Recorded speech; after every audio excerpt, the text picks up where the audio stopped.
Hello folks, this is Mr. Stevenson. We are going to review a king and queen versus king in game today.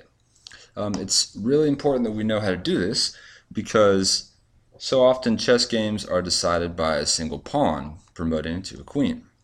So we're going to work a little bit backwards. We're going to start off by looking at the final position. With the king against the edge of the board, we can reach checkmate like this by putting the queen directly in front of the king and protected by our other king here.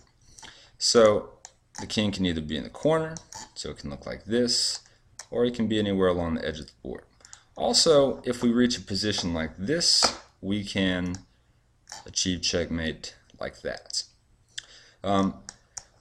Another thing to be aware of is the possibility of stalemate in this position.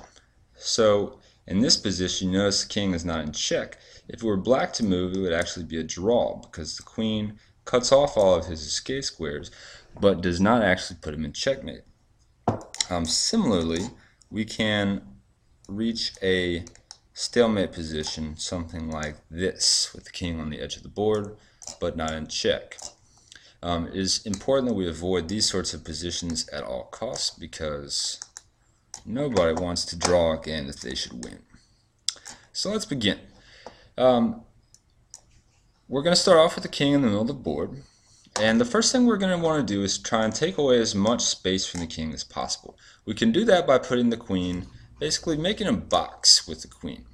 You notice here, the queen takes away, a big chunk of this board right here. The king can't pass any of these barriers that the queen makes.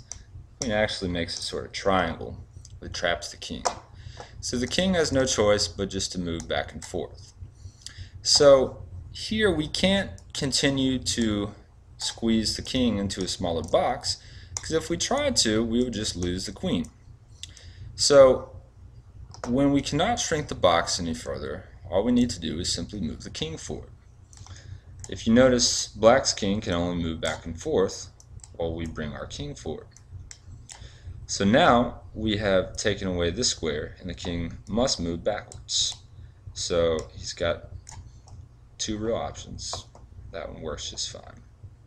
So now you notice white should be able to shrink this box even more. Now we've reduced this box to a 3x6. If you're playing black in this situation, you want to delay getting against the edge of the board as long as possible, because if you noticed from where we started, if you go against the edge of the board, you're just going to speed up checkmate. So black might make a move like this. This allows white to continue just to shrink the box.